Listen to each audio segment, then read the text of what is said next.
2টা বাচ্চা হওয়ার পর এখন আমার স্বামী দ্বিতীয় বিয়ে করতে চায়। রাতে খাবার টেবিলে আমার শ্বশুর শাশুড়ির সামনে সে তার মনের ইচ্ছাটা প্রকাশ করলো। আমার শাশুড়ি বলল, তোর তো একটা বউ আছে, 2টা সন্তান আছে, তাহলে তুই আবার বিয়ে করবি কেন? তখন আমার স্বামী উত্তর দিল, আমার চাকরিতে প্রমোশন হয়েছে, আগের থেকে আমার বেতন অনেক বেশি বেড়ে গিয়েছে। ওকে বিয়ে করার সময় আমি বেকার ছিলাম, তোমরা তোমাদের পছন্দ মতো ওকে বিয়ে করিয়েছ। এখন আমি আমার পছন্দ মতো একটা সুন্দরী মেয়ে দেখে বিয়ে করে সুখী হতে চাই। আর যেহেতু আমার বউ এবং সন্তানদের আমিই খাওয়াবো, আশা করি তোমাদের কারো কোনো আপত্তি থাকবে না।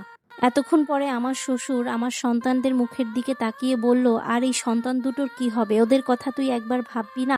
তখন আমার শাশুড়ি চেঁচিয়ে বলল, তুমি চুপ থাকো তো, ওর এখন অনেক টাকা, ও চাইলে আরেকটা বিয়ে করতে পারবে, ও 2টা সংসারই ভালোভাবে চালাইতে পারবে, তুমি বেশি কথা বলো না। আর তখন আমি খাবার টেবিল ছেড়ে আমার রুমে চলে গিয়ে কান্না শুরু করে দিলাম, দরজা বন্ধ করে। এর কিছুক্ষণ পর আমার স্বামী আমার রুমে আসলো, এসে আমাকে বলল, এত ন্যাকা কান্না করো না তো, কান্না বন্ধ করো, কান্নার শব্দ আমার ভালো লাগে না। আমি আমার সিদ্ধান্তের কথা জানালাম, তোমার যদি ভালো লাগে সতীনের সংসার করতে চাও তাহলে থাকো, আর যদি ভালো না লাগে তাহলে তুমি চলে যেতে পারো, আমার কোনো অসুবিধা নেই।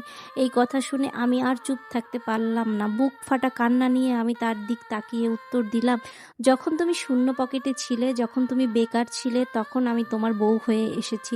আর এতগুলো বছর আমি তোমার সাথে ছিলাম, তুমি যেভাবে রেখেছো সেভাবেই ছিলাম, কোনো দিন কিছুই তোমার কাছে চাইনি, টাকা পয়সা, শাড়ি, চুড়ি, গয়নাগাটি কিছুই চাইনি। সবসময় আল্লাহর কাছে কান্নাকাটি করে নামাজের সময় মোনাজাত ধরে বলতাম, আল্লাহ তুমি ওর একটা ভালো প্রমোশন করে দাও, যেন আমাদের এই অসচ্ছল জীবনটা একটু সচ্ছলভাবে আমরা বাকিটা জীবন সুন্দরভাবে কাটাতে পারি।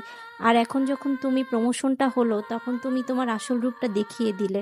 তোমাকে না দেখলে আমি বিশ্বাসই করতাম না মানুষ যে এত খারাপ হতে পারে। তখন আমার স্বামী বলল, আমার সিদ্ধান্তে আমি অটল, তোমার যা ইচ্ছা তুমি ভাবতে পারো। সকালবেলা ব্যাগ গুছিয়ে আমি বাচ্চাদের নিয়ে আমার বাবার বাড়িতে রওনা হয়ে গেলাম। তখন আমার শাশুড়ি আমাকে বলল, তুমি যেখানে খুশি সেখানে যাও, আমার নাতি নাতনিদের নিয়ে কোথাও যেতে পারবে না।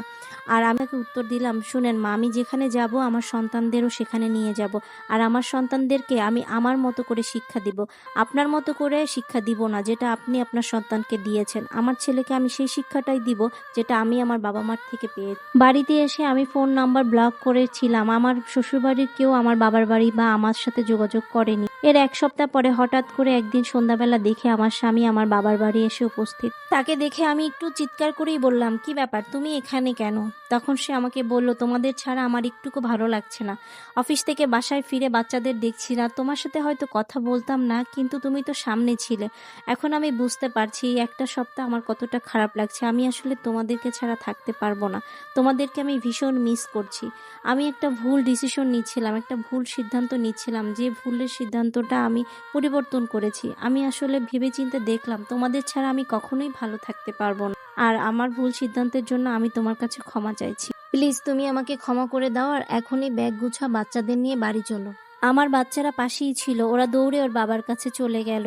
আসলে টাকা হলে মানুষ তার অতীতকে ভুলে যায়। আপনার শূন্য পকেটে যে আপনার পাশে ছিল, আপনার পূর্ণ পকেটেও ঠিক তারই সব থেকে বেশি অধিকার থাকে আপনার পাশে থাকার।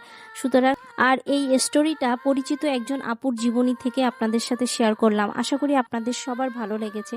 যদি ভিডিওটা ভালো লাগে সবাই লাইক কমেন্ট করবেন, একটু শেয়ার করে দিবেন। সবাইকে অসংখ্য ধন্যবাদ।